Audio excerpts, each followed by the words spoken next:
नमस्कार, प्रतिदिन अखबार संपादकीय ऑडियो में आपका स्वागत है। कानून के अमल के लिए विशेषज्ञ तैयार करने होंगे, दैनिक भास्कर।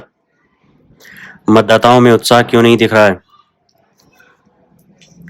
भ्रामक विज्ञापनों का मामला, दैनिक जागरण। कई समस्याओं का एक समाधान,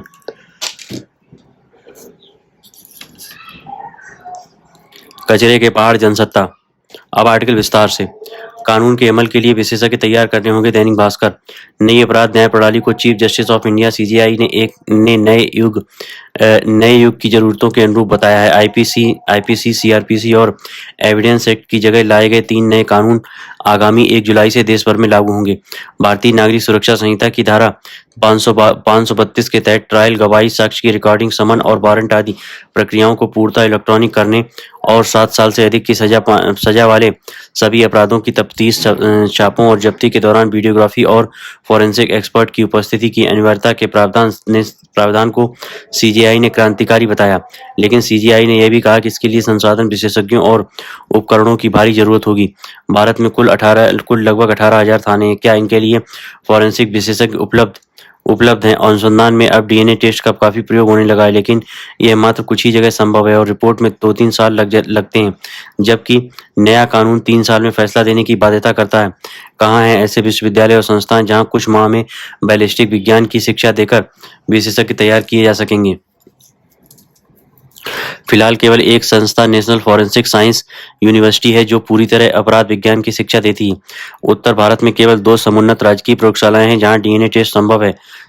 उत्तर भारत में केवल 2 समुन्नत राजकीय प्रयोगशालाएं हैं जहां डीएनए टेस्ट संभव है। क्या नए कानून की अनिवार्य शर्तों के अनुरूप माइक्रोबायोलॉजी के इस पहलू विशेषज्ञ अपेक्षित संख्या में मिल सकेंगे? देश की अदालतों में लंबित मामलों के भार को देखते हुए क्या किसी भी संगीन मामले में तफ्तीश कुछ माह में और 3 साल में फैसला संभव है? यह न भूलें कि आज भी देश का 40% पुलिस बल और गैर पुलिसकर्मियों जैसे सुरक्षा के नाम पर मंत्री को सलामी ठोकने में व्यस्त रहता है। मतदाताओं में उत्साह क्यों नहीं दिख रहा है?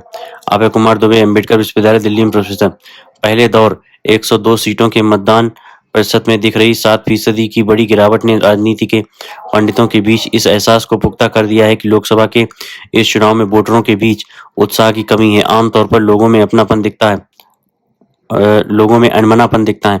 मतदाताओं में सत्ताधारी दल के खिलाफ कोई जाहिर नाराजगी तो नहीं है, लेकिन उसे फिर से चुनने के लिए किसी तरह का जोश भी दिखाई नहीं दे रहा है। विपक्षी दल भी सरकार के खिलाफ और अपने पक्ष में कई राजनीतिक लहर पैदा कर पाने में असमर्थ लग रहे हैं। शेयर मार्केट में भले तेजड़ियों का जोड़ हो, चुनावी राजनीति पर मंदड़ियां ही हावी दिख रहे हैं। ऐसे ठंडे माहौल का प्रमाण 2 आंकड़ों से पता चलता है। सी वोटर एबीपी के एक सर्वेक्षण में 57,000 से ज्यादा लोगों से पूछा गया कि आपकी समस्याएं महंगाई, बेरोजगारी, घटती आमदनी, भ्रष्टाचार वगैरह दूर करने की क्षमता किस पार्टी के पास लग रही है। इसके जवाब में 32% ने भारतीय जनता पार्टी और 18% ने कांग्रेस का नाम लिया। लेकिन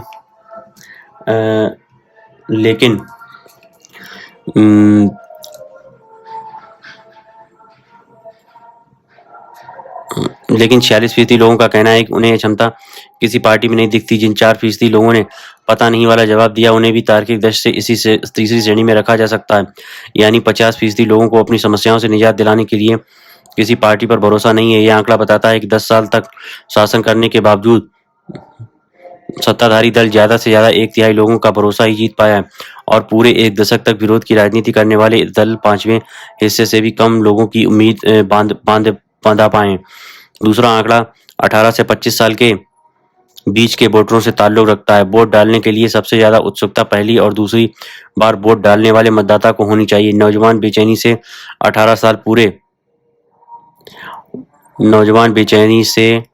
18 साल पूरे होने का इंतजार करते हैं ताकि वोटर के तौर पर अपना पंजीकरण करवाने के बाद मतदान केंद्र की तरफ जाने का अधिकार प्राप्त कर सकें। लेकिन चुनाव आयोग के आंकड़े बताते हैं कि इस बार पहली बार वोट डालने के लिए सारे देश में औसतन 38% नए मतदाताओं ने पंजीकरण करवाया है। 18 वर्ष पूरा कर चुके 62% युवकों में वोट डालने की ललक ही नहीं है। जाहिर है कि हमारा युवा मन राज्यों और केंद्र में जिस तरह की गवर्नेंस आजकल मिल रही है, उनमें किसी तरह की आशा की किरण नहीं देखता है। चुनाव शास्त्रियों की बातों पर अगर यकीन किया जाए तो 2019 में युवाओं ने बढ़ बढ़-चढ़कर वोट किया था, जिससे भाजपा को बेहतर वोट प्रतिशत और ज़्यादा सीटों के साथ वापसी करने में मदद मिली थी। उस चुनाव में भाजपा बहुतेरी सीटों पर बहुत कम अंतर से जीती थी। केवल उत्तर प्रदेश में ही ऐसी सीटों की संख्या 18 थी। इस बार का कम मतदान ऐसी सीटों के समीकरणों को उलट-पुलट सकता है। आखिरकार ऐसी क्या बात है जो वोटरों में उत्साह नहीं पैदा हो रहा है? अगर मान लिया जाए कि वोटर गवर्नेंस से संतुष्ट नहीं है, तो फिर वे सरकार से नाराज क्यों नहीं है? आंकड़े तो बता रहे हैं कि कम ही सही, पर विपक्ष के मुकाबले उनमें सरकारी पार्टी का भरोसा थोड़ा अधिक ही दिखता है। लेकिन दूसरी तरफ CSTS लोकनीति का बड़े करीने से किया गया सर्वेक्षण बताता है कि इस सरकार को तीसरी बार चुनने की इच्छा व्यक्त करने वाले वोटरों की संख्या 3% गिर गई।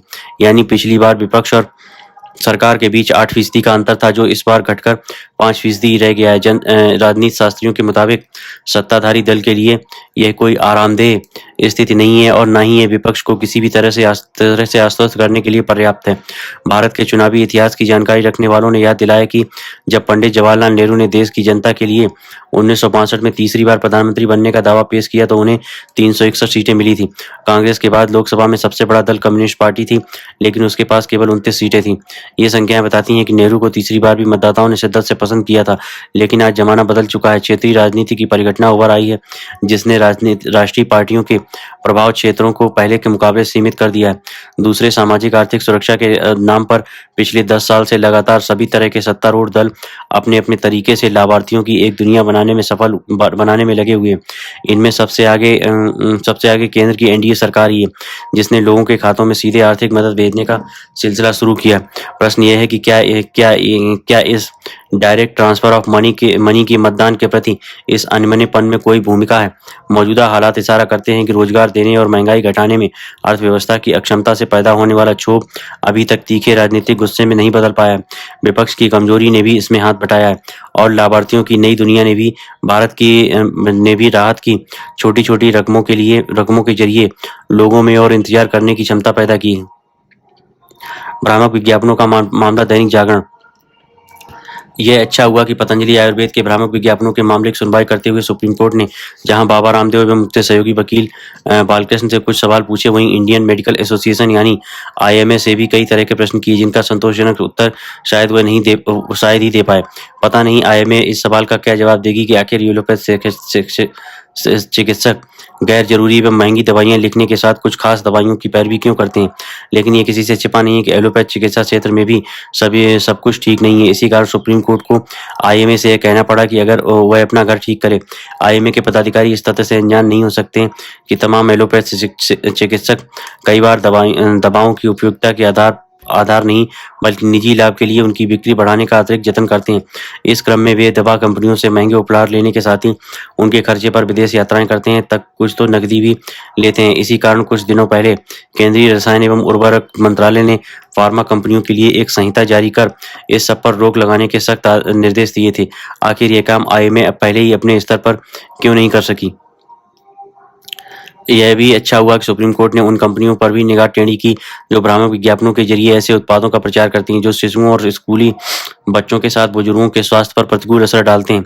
सुप्रीम कोर्ट ने केंद्र सरकार से भ्रामक विज्ञापनों के खिलाफ कार्रवाई का विवरण मांगकर बिल्कुल सही किया, क्योंकि अनेक कंपनियां भ्रामक विज्ञापन देने के मामले में बेलगाम दिखती हैं। इसकी अनदेखी नहीं की जा सकती। पिछले कुछ समय से ऐसे विज्ञापनों की बाढ़ सी आई हुई है जो मिलते जुलते नाम वाले उत्पाद के सहारे ऐसे उत्पादों का प्रचार करते हैं जो सेहत के लिए बेहद हानिकारक हैं। यह और कुछ नहीं कि सरकार और उनकी नियामक संस्थाओं की आंखों में धूल झोंकने वाली गतिविधि है। इस मामले में विडंबना यह है कि सरोगेट विज्ञापन के सहारे हानिकारक उत्पादों का प्रचार कई अभिनेता और खिलाड़ी भी करने में लगे हुए हैं। इस पर तत्काल प्रभाव से रोक लगाने की आवश्यकता है। पतंजलि मामले के सुप्रीम कोर्ट में पहुंचने के बाद जिस तरह कुछ लोगों ने आयुर्वेद के खिलाफ अभियान छेड़ दिया है, उसका भी संज्ञान लिया जाना चाहिए। पतंजलि के भ्रामक विज्ञापन के आधार पर इसका कोई औचित्य नहीं है कि आयुर्वेद को ही खारिज किया जाने लगे। जैसी महत्ता एलोपैथ की है, वैसी आयुर्वेद और कुछ अन्य चिकित्सा पद्धतियों की। चूंकि सभी चिकित्सा पद्धतियों को अपनी सीमाएं भी हैं, इसलिए उन्हें एक दूसरे से सीख लेनी चाहिए। कई समस्याओं का एक समाधान। विकास सारस्वत, लेखक, इंडिका अकादमी के सदस्य एवं वरिष्ठ स्तंभकार हैं। भाजपा ने चुनावी घोषणा पत्र में भारत को वैश्विक उत्पादन का केंद्र बनाने का संकल्प लिया है। आर्थिक विकास प्रधानमंत्री मोदी की प्राथमिकता रहा है। जहां कांग्रेस भारत को 2043 तक विश्व की तीसरी बड़ी आर्थिकी बनाने की बात करती थी, वहीं मोदी ने अगले कार्यक्रम में ही इस लक्ष्य की प्राप्ति का संकल्प लिया है। 2026-27 तक $5 ट्रिलियन लाख करोड़ डॉलर की अर्थव्यवस्था और 2047 तक भारत को विकसित देश बनाने के संकल्प में उत्पादन क्षेत्र का बड़ा महत्व रहने वाला है। यह संकल्प इस मायने में महत्वपूर्ण है कि वियतनाम, मेक्सिको, थाईलैंड और मलेशिया के साथ भारत अब तक चाइना वन प्लस की दौड़ में देखा जाता था। चाइना वन प्लस का अर्थ है कि विश्व की दिग्गज कंपनियां चीन से इतर अन्य देशों में भी उत्पादन इकाइयां स्थापित करें। इस नीति के उलट भाजपा का घोषणा पत्र चीन को हटाकर भारत को उत्पादन का वैश्विक केंद्र बनाने की बात कर रहा है। भारतीय उद्योगों को निर्यात केंद्रित बनाने और चीन के साथ बढ़ते व्यापार घाटे को पाटने के लिए नीति आयोग 2023 से काम कर रहा है। इसके अंतर्गत निर्यात वृद्धि क्षमता वाले उत्पादों को चिन्हित कर चीन में टैरिफ और गैर टैरिफ बाधाओं, नियामक तंत्र और बाजार पहुंच संबंधी चिंताओं की गहन पड़ताल हो रही है। आयोग का यह अध्ययन विशिष्ट उत्पादों पर चीनी निर्भरता की जगह दूसरे एशियाई देशों से सप्लाई चेन ढूंढने और बदलती वैश्विक सप्लाई चेन में भारतीय संभावनाएं तलाशने पर भी जोर देगा। चीन के साथ भारी व्यापार घाटा और उत्पादन क्षेत्र में भारत की अपेक्षाकृत कमजोर स्थिति कई अन्य समस्याओं की तरह मोदी सरकार को विरासत में मिली। भारत में लचर समाजवादी नीतियों के विपरीत डेंग के नेतृत्व में उदारीकरण ने चीन को निर्णायक बढ़त प्रदान की। फिर भी 2003 तक चीन के साथ हमारा व्यापार घाटा बहुत अधिक नहीं था, पर 2004 के बाद संपर्क सरकार ने घाटे की अनदेखी कर द्विपक्षीय व्यापार को बढ़ाने पर बल दिया। इसका चीन ने पूरा फायदा उठाया। व्यापार घाटे की चिंता से बेफिक्र पूर्व प्रधानमंत्री मनमोहन सिंह ने चीनी प्रधानमंत्री बेन जियाओ के भारत आगमन पर एक पक्षीय बढ़ते व्यापार को अपनी उपलब्धि बताया, जबकि मौजूदा सरकार के प्रयास से देश में इलेक्ट्रॉनिक्स, विशेषकर मोबाइल फोन उत्पादन, विंड टरबाइन और दवा जैसी वस्तुओं के उत्पादन में अभूतपूर्व तेजी आई है। भारत जैसी बड़ी आबादी वाले देश में उत्पादन ही रोजगार सृजन का प्रमुख माध्यम बन सकता है। इस मोर्चे पर अपेक्षित लाभ उठाने के लिए लैंड बैंक, पूंजी की लागत, आधारभूत ढांचा और सुदृढ़ कानून व्यवस्था आदि सुनिश्चित करने की आवश्यकता है। उद्योग जगत और समाज को भी अपने व्यवहार में बड़ा परिवर्तन लाना पड़ेगा। प्रतिस्पर्धा और विरोध के बावजूद भारत को यदि चीन से कुछ सीखना भी पड़े तो उसे संकोच न किया जाए। चीन ने खुद अपने आर्थिक उत्थान की शुरुआत अमेरिकी तकनीक और दुश्मन माने जाने वाले ताइवान, जापान समेत अन्य देशों के निवेश से की थी। अपनी चीन यात्राओं के दौरान मुझे चीनी समाज और उत्पादन क्षेत्र को निकट से देखने का अवसर मिला है। नीतियों से लेकर आधारभूत ढांचे और सामाजिक मोर्चे तक चीन ने स्वयं को उत्पादन उन्मुख अर्थतंत्र की तरह विकसित किया है। दक्षिण में जुहाई से लेकर उत्तर में तियानाजिन तक 3000 किलोमीटर का तटीय क्षेत्र बड़े छोटे उद्योग क्षेत्रों से पटा हुआ है। न सिर्फ अलग अलग शहर विशिष्ट उत्पादों के उत्पादन केंद्र बने हुए हैं, बल्कि कई शहरों की पूरी व्यवस्था उनके विशाल थोक बाजारों पर आधारित है। 7 किलोमीटर लंबे चमचमाते विश्वस्तरीय बाजार से अकेला ईवू शहर सालाना $15 अरब का निर्यात कर रहा है। अप्रवासी मजदूरों पर निर्भर भारतीय उत्पादन केंद्रों में कार्मिकों के लिए रिहायश एक बड़ी समस्या रही है, जबकि चीन ने इसका निदान सार्वजनिक आवासीय व्यवस्था के जरिए किया है। हालांकि डॉर्मेटरी लेबर रेजिम नामक इस व्यवस्था की भी आलोचना भी होती है, परंतु अब कुछ यूरोपीय देश भी इसका अनुसरण कर रहे हैं। चीन का स्कूली पाठ्यक्रम भी उत्पादन तंत्र की आवश्यकताओं को समायोजित करता है। मिडिल स्कूल के बाद हर बच्चा जोंगकाओ नामक परीक्षा में बैठता है, जहां हाई स्कूल स्तर पर ही अकादमिक और व्यावसायिक विद्यार्थियों की छंटनी हो जाती है। परिणाम स्वरूप 47% यानी लगभग आधे विद्यार्थी व्यावसायिक शिक्षा में दाखिला लेते हैं। बहुत हद तक स्वायत्त इन व्यावसायिक शिक्षा केंद्रों को अपना पाठ्यक्रम तय करने की छूट होती है। फलस्वरूप 1/3 पाठ्यक्रम में सामान्य विषय, 1/3 में चुने हुए व्यवसाय से संबंधित कौशल विकास और शेष 1/3 पाठ्यक्रम स्थानीय उद्योगों की मांग पर आधारित होते हैं। 4 वर्षीय पाठ्यक्रम का अंतिम वर्ष स्थानीय उद्योग में प्रशिक्षु के रूप में बीतता है। व्यावसायिक शिक्षा शुल्क भी सरकारी एवं औद्योगिक अनुदानों से पूरा हो जाता है। परंपरा विशेषकर कन्फ्यूशियन मूल्य चीनी उद्योग को ठहराव देते हैं। इन मूल्यों में श्रम एवं श्रमिक की गरिमा के साथ साथ निरंतर सीखते रहने पर बल रहता है। चीनी नववर्ष का अत्यधिक महत्व उद्योग और व्यापार में लेन देन को उसी वर्ष तक सीमित रखने पर बल देता है, जिसके चलते अर्थव्यवस्था चलायमान रहती है। महिलाओं की बराबरी की भागीदारी भी चीनी सफलता का एक बड़ा कारण है। भारतीय अर्थनीति में एक बड़ी खामी निषेधात्मक आयात शुल्क लगने से भी हुई। ऐसे शुल्क उन उद्योगों को हतोत्साहित करते हैं जो आयातित मध्यवर्ती माल पर निर्भर हैं। अर्थशास्त्री विरल आचार्य का मानना है कि भारत उन्हीं क्षेत्रों में संरक्षणवादी है जहां उसके पास चीन +1 के रूप में उभरने का अवसर है। नीति आयोग के सदस्य अरविंद बिरमानी मानते हैं कि कपड़े की आयात दरों को सरलीकृत और कम करके भारत अपने परिधान निर्यात को सहज ही दोगुना कर सकता है। उल्लेखनीय है कि चीन की आर्थिक सफलता में महत्वपूर्ण भूमिका निभाने वाले पहले 5 स्पेशल इकोनॉमिक जोन को आयात शुल्क के दायरे से पूरी तरह बाहर रखा गया था। आशा की जानी चाहिए कि लोक लुभावन चुनावी वादों के इस दौर में नीतिगत परिवर्तनों को महत्व दिया जाएगा ताकि देश एक नई दिशा ले। भारत में औद्योगिकरण ही देश की उन्नति की ओर अग्रसर कर आम जन का जीवन स्तर सुधार सकता है। कचरे के पहाड़ जनसत्ता देश की राजधानी और व्यवस्था के स्तर पर अन्य जगहों के मुकाबले ज़्यादा बेहतर होने के दावे के बावजूद अगर दिल्ली में कई जगह कचरे के पहाड़ खड़े दिखते हैं तो ये अपने आप में एक अफसोसनाक तस्वीर है। विडंबना है कि लंबे समय से इस समस्या के उत्तरोत्तर गंभीर होते जाने और कई बार बड़ा मुद्दा बनने के बाद भी अब तक इसका हल निकालने की कोई गंभीर पहल नहीं दिखती।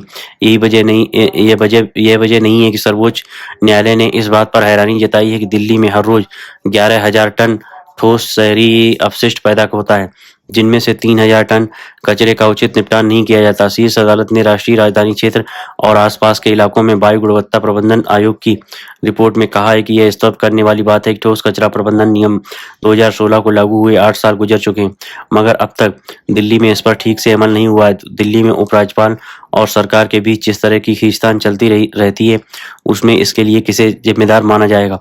सर्वोच्च न्यायालय ने इस मुद्दे पर दिल्ली नगर निगम, नई दिल्ली नगरपालिका परिषद और दिल्ली छावनी बोर्ड को नोटिस जारी किया है।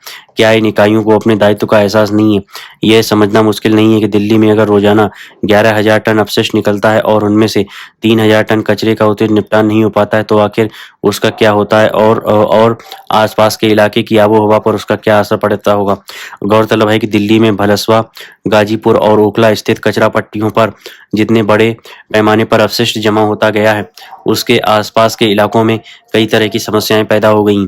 सोमवार को गाजीपुर कचरा पट्टी में आग लग गई थी, जिसे बुझाने में 18 घंटे लग गए। कचरे के निपटान की जिम्मेदारी सरकार से संबंधित नागरिक निकाय की है, मगर सवाल है कि उसकी निगरानी करने और पूरे कचरे के निपटान या प्रबंधन को सुनिश्चित करने का दायित्व किसका है। धन्यवाद।